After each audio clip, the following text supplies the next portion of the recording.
ನೀವು ನನಗೆ good morning ಹೇಳಲ್ವಾಗಂದ್ರೆ ಈಗ ಹೇಳೋದು ಜೋರಾಗಿ ಹೇಳಕ್ಕಾಗಲ್ವಾ? Very good very good. Okay today ಇವಾಗ ನಾನು ನಿಮ್ಗೆ ಏನ್ ಹೇಳಕ್ ಹೋಗ್ತಿದ್ದೀನಪ್ಪ ಅಂದ್ರೆ ಒಂದು ಅದ್ಭುತವಾದ ಸ್ಟೋರಿ ಹೇಳ್ತೀನಿ, ಕೇಳಿಸ್ಕೊತೀರಾ? ಕೇಳ್ಸಕ್ ಕಂಡಿದ್ದಾನೆ? ಇವಾಗ ಒಂದು ಸಣ್ಣ ಊರಿತ್ತು ಮಕ್ಕಳೇ, ಅದು ಯಾವ್ದಪ್ಪ ಅಂತ ಅಂದ್ರೆ ಅಂಕಿಪುರ ಅಂತ. ಊರು ಯಾವುದು?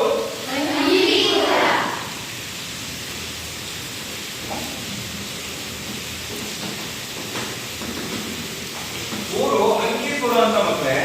ಆ ಅಂಕಿಪುರದಲ್ಲಿ ಏನಾಗುತ್ತಪ್ಪ ಅಂದ್ರೆ ತುಂಬಾ ಸಮಸ್ಯೆ ಆಗಿರುತ್ತೆ. ಏನದು ಸಮಸ್ಯೆ ಅಂತ ಅಂದ್ರೆ ಈ ದೊಡ್ಡ ಸಂಖ್ಯೆನ ಓದೋದಕ್ಕೆ ಬರೆಯೋದಕ್ಕೆ ಬಹಳ ಕಷ್ಟ ಆಗ್ತಿದೆ ಅಂತ ಎಲ್ಲಾ ಪ್ರಜೆಗಳು ಕೂಡ ರಾಜನ್ಗೆ ಹೇಳ್ತಾರೆ. ಏನಿದೆ ರಾಜನ್ಗೆ ಏನ್ ಹೇಳ್ತಾರೆ? ದೊಡ್ಡ ಸಂಖ್ಯೆಗಳನ್ನ ಓದೋದಕ್ಕೆ ಮತ್ತು ಬರೆಯೋದಕ್ಕೆ ಬಹಳ ಕಷ್ಟ ಆಗ್ತಿದೆ, ಏನ್ ಮಾಡಿದ್ರು ರಾಜರುಗಳೇ ಅಂತ ರಾಜನಿಗೆ ಸಾಮಾನ್ಯ ಪ್ರಜೆಗಳು ಏನ್ ಮಾಡ್ತಾರೆ? ದೂರು ಸಲ್ಲಿಸ್ತಾರೆ. ಯಾರಿಗೆ? ಸಾಮಾನ್ಯ ಪ್ರಜೆಗಳು ರಾಜನಿಗೆ, ಅಂಕಿಪುರದ ರಾಜನಿಗೆ. ಯಾರಿಗೆ? ಮತ್ತೆ ಅಂಕಿಪುರದ ರಾಜನಿಗೆ ಒಂದು ದೂರು ಸಲ್ಲಿಸ್ತಾರೆ. ಏನದು ದೂರು? ದೊಡ್ಡ ಸಂಖ್ಯೆ ಮತ್ತು ಚಿಕ್ಕ ಸಂಖ್ಯೆಗಳನ್ನು ಓದಲು ಬರೆಯಲು ಬಹಳ ಕಷ್ಟ ಆಗ್ತಾ ಇದೆ ಅಂತ ಒಂದು ದೂರನ್ನು ಸಲ್ಲಿಸ್ತಾರೆ. ಓಕೆ, ಅವಾಗ ರಾಜ ಅವನು ಪ್ಲಾನ್ ಮಾಡ್ತಾನೆ. ಏನ್ ಪ್ಲಾನ್ ಮಾಡ್ತಾನಪ್ಪ ಅಂತ ಅಂದ್ರೆ ನೋಡಿ ಮಕ್ಕಳೇ, ಅವರು ಕರೆಸ್ತಾರೆ, ಅವನ ಮಂತ್ರಿಗೆ ಹೇಳ್ತಾನೆ, ಎಲ್ಲಾ ಮಂತ್ರಿಗೂ ಹೇಳಿ, ಏ ಮಂತ್ರಿ, ಇವತ್ತು ಸಂಜೆ ಒಂದು ರಾಜ್ಯಸಭೆ ಆಗ್ಬೇಕು. ಆ ರಾಜ್ಯಸಭೆಯಲ್ಲಿ ಏನು ಪ್ರಜೆಗಳು ದೂರು ಕೊಟ್ಟಿದ್ದಾರೋ ಆ ದೂರಿನ ಬಗ್ಗೆ ಒಂದು ಪರಿಹಾರ ಕಂಡುಹಿಡ್ಕೋಬೇಕು, ಅದನ್ನು ನಾವು ಮಾಡ್ಬೇಕಾಗಿದೆ ಅಂತ ಏನ್ ಮಾಡ್ತಾನೆ ರಾಜ ಮಂತ್ರಿ ಜೊತೆ ಒಂದು ಮಾಹಿತಿ ಕೊಡ್ತಾನೆ. ಅವನೇನ್ ಮಾಡ್ತಾನೆ, ಸಂಜೆ ಎಲ್ಲರಿಗೂ ಹೇಳಿಸ್ತಾನೆ, ಒಂದು ಡಂಗೂರ ಹೊಡಿಸ್ತಾನೆ.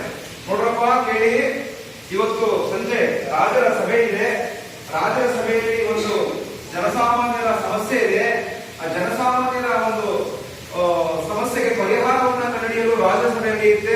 ದಯಮಾಡಿ ಎಲ್ಲರೂ ಕೂಡ ರಾಜ್ಯಸಭೆಗೆ ಬರತಕ್ಕದ್ದು ಅಂತ ಏನ್ ಮಾಡ್ಬೇಕು ಪ್ಲೀಸ್ ಕೊಡಿ.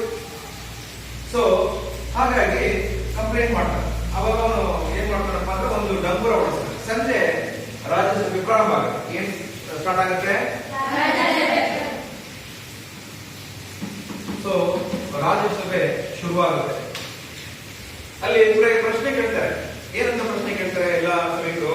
ಓ ರಾಜರೇ, ನಮ್ಮ ಒಂದು ಸಮಸ್ಯೆ ಏನಪ್ಪಾ ಅಂದ್ರೆ ದೊಡ್ಡ ಸಂಖ್ಯೆ ಆಗಿರ್ಬೋದು ಅಥವಾ ಅದಕ್ಕಿಂತ ಅತಿಯಾದ ದೊಡ್ಡ ಸಂಖ್ಯೆ ಆಗಿರ್ಬೋದು, ಯಾವುದೇ ದೊಡ್ಡ ಸಂಖ್ಯೆಯನ್ನು ಓದಲು ಬರೆಯಲು ಬಹಳ ಕಷ್ಟ ಆಗ್ತಿದೆ.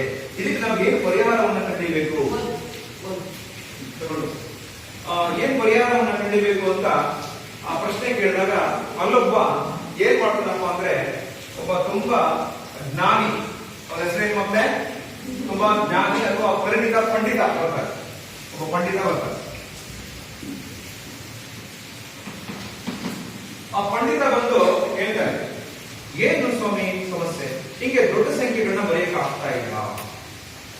ಅವಾಗ ಹೇಳ್ತಾನೆ, ಇಲ್ಲ ಇಲ್ಲ ರಾಜರೇ, ನಿಮ್ಮ ಜನತೆಗೆ ಯಾವುದೇ ಟೆನ್ಷನ್ ತಗೊಳ್ಳೋದು ಬೇಡ ಅಂತ ಹೇಳಿ, ಯಾವುದೇ ಚಿಂತೆ ಮಾಡೋದು ಬೇಡ ಅಂತ ಹೇಳಿ, ಅದು ದೊಡ್ಡ ಸಂಖ್ಯೆ ಆಗಿರ್ಬೋದು, ಬರೀಲಿಕ್ಕೆ ಮತ್ತೆ ಓದಲಿಕ್ಕೆ ಒಂದು ಸುಲಭವಾದ ಮೆಥಡ್ ಅನ್ನ ನಾನು ಕಂಡಿದ್ದೇನೆ ಅಂತ ಅವನು ಹೇಳ್ತಾನೆ. ಯಾರು? ಪಂಡಿತ. ಏನಪ್ಪಾ ಅಂದ್ರೆ that is a into x to the power of n ಅಂತ. ಹೇಳಿ ಮತ್ತೆ a into x to the power of n ಅಂತ ಹೇಳ್ತಾನೆ.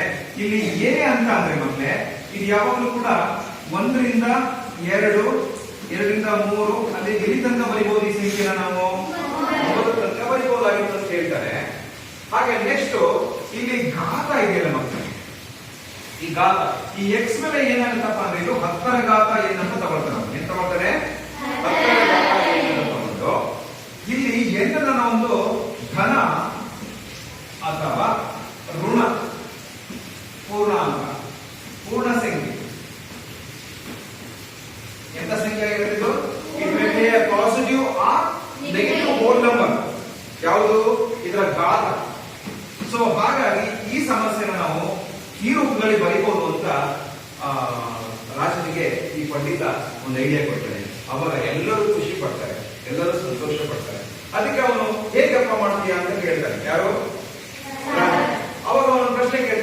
ಸ್ವಾಮಿ ರಾಜರೇ, ಸೂರ್ಯನಿಂದ ಭೂಮಿಗೆ ಇರುವ ದೂರ ಎಷ್ಟು ಅಂತ ಕೇಳಿದಾಗ ಎಲ್ಲರೂ ಕಂಡು ನೋಡ್ತಾರೆ. ಎಲ್ಲಿಂದ ಇಲ್ಲಿ ದೂರ ಹೇಳಿ? ಸೂರ್ಯನಿಂದ ಭೂಮಿಗೆ ಇರುವ ದೂರವನ್ನ ಬರೀರಿ ಅಂತ ಹೇಳಿದಾಗ ಮಕ್ಕಳೇ ಅವನೊಂದು ಹೇಳ್ತಾನೆ. ಏನ್ ಹೇಳ್ತಾನಪ್ಪ ಅಂದ್ರೆ, ಸೂರ್ಯನಿಂದ ಭೂಮಿಗೆ ಇರುವ ದೂರ 14,9600,000 ಕಿಲೋಮೀಟರ್ ಅಂತ ಹೇಳ್ತಾನೆ.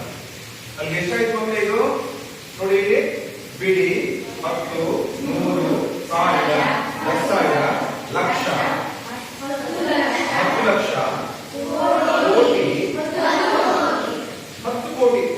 ಅಪ್ರಾಕ್ಸಿಮೇಟ್ ಆಗಿ ಇದನ್ನ ಅಪ್ರಾಕ್ಸಿಮೇಟ್ ಮಾಡೋದು ಅಂದ್ರೆ ಹಿಂಗೆ ಮಕ್ಕಳೇ, ಹೆಚ್ಚು ಕಡಿಮೆ 15 ಕೋಟಿ ಕಿಲೋಮೀಟರ್ ದೂರ. ಅಪ್ರಾಕ್ಸಿಮೇಟ್ ಮಾಡೋದು ಹೇಗೆ? ಈ 14ನ ಅದರ ಮುಂದಿನ ಸಂಖ್ಯೆ ಎಷ್ಟು? 15ಕ್ಕೆ ಇಡ್ತಾರೆ. ಯಾವ ಸಾಧ್ಯ ಅದು? ಇಲ್ಲಿ 5 ಮತ್ತು 5ಕ್ಕಿಂತ ಜಾಸ್ತಿ ಇದೆ. ಏನ್ ಹೇಳಿ? 5 ಮತ್ತು 5ಕ್ಕಿಂತ ಜಾಸ್ತಿ ಅಂದ್ರೆ ಯಾವುದು? 6ಕ್ಕಿಂತ ಜಾಸ್ತಿ ಯಾವುದು? 7ಕ್ಕಿಂತ ಜಾಸ್ತಿ ಯಾವುದು? 8ಕ್ಕಿಂತ ಜಾಸ್ತಿ ಯಾವುದು? 9. ಹೀಗೆ 5 ಅಥವಾ 5ಕ್ಕಿಂತ ಜಾಸ್ತಿ ಇದ್ರೆ ಅದನ್ನ ಅದರ ಹಿಂದಿನ ಸಂಖ್ಯೆಗೆ ಏನ್ ಕೊಡ್ಬೇಕು? 1 ಕೊಡ್ಬೇಕು. 14 1 ಕೊಡಿದ್ರೆ ಎಷ್ಟು? 15 ಕೋಟಿ ಕಿಲೋಮೀಟರ್ ಆಗುತ್ತೆ ಅಂತ ಅದನ್ನ ಪಂಡಿತ ಹೆಂಗ್ ಬರೀತಾನೆ ಗೊತ್ತಾ ಇದನ್ನ ಮಕ್ಕಳೇ? ಜಸ್ಟ್ ಇಲ್ ರೈಟ್ ನೋಡಿ, ಪ್ಲೀಸ್ ಕಾನ್ಸಂಟ್ರೇಟ್. ಹೇಗೆ ಸುಲಭ ಬರೀತೀನಿ ನೋಡಿ, ಕೇಳಿಸ್ಕೊಳ್ಳಿ ಇಲ್ಲಿ.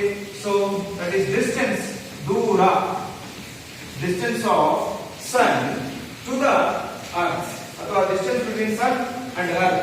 ಸೂರ್ಯ ಮತ್ತು ಭೂಮಿಗೆ ನಡುವಿನ ದೂರ ಡಿಸ್ಟೆನ್ಸ್ ಎಷ್ಟಪ್ಪ ಅಂತಂದ್ರೆ, ದೂರ ನೋಡಿ, that is d is equal to ನೋಡಿ ಮಕ್ಕಳೇ 1 2 3 ನೋಡಿ, ಇದನ್ನ 149600 and 000 ಕಿಲೋಮೀಟರ್ ಇದೆ ಮಕ್ಕಳೇ. ಇದನ್ನ ನೋಡಿ 1 2 3 4 5 6 7 8 ಎಷ್ಟಾಯ್ತು? 8 ಆಯ್ತು. ಹಾಗಾಗಿ ಇಸ್ ಈಕ್ವಲ್ ಟು 14.96 ಆಯ್ತಾ? ಅಲ್ಲಿಗೆ ಎಷ್ಟಾಯ್ತು?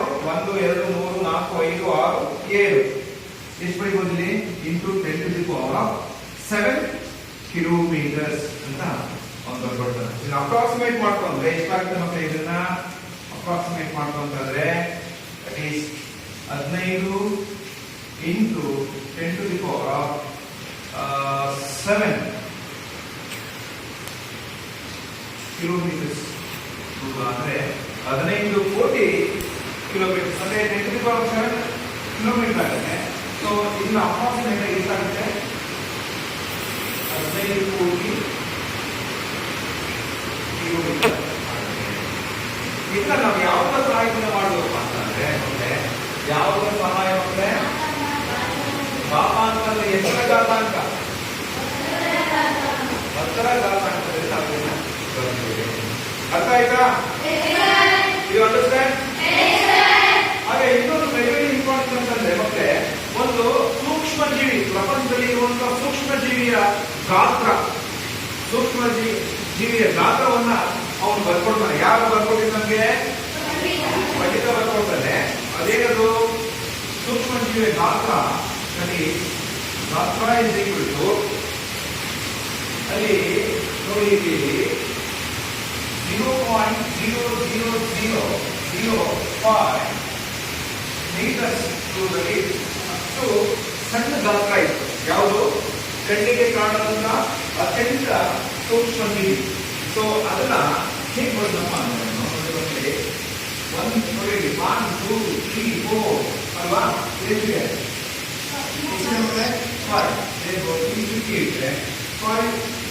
5 into 10⁻⁵ ಮೀಟರ್ ಬರೆಯೋದು. ಅಂಡರ್ಸ್ಟ್ಯಾಂಡ್? ಇದನ್ನ ಅಂಗೀಪುರದ ರಾಜನ ಹತ್ರ ಈ ಒಂದು ಪಂಡಿತ ಹೇಗೆ ದೊಡ್ಡ ಸಂಖ್ಯೆಯನ್ನ ಚಿಕ್ಕ ಸಂಖ್ಯೆಯಾಗಿ ಬರೆಯುವುದು ಮತ್ತು ಓದೋದನ್ನ ಹೇಳ್ಕೊಡ್ತಾನೆ. ಈ ಕಥೆ ನಿಮ್ಗೆ ಅರ್ಥ ಆಯ್ತಾ? ಖುಷಿ ಆಯ್ತಾ?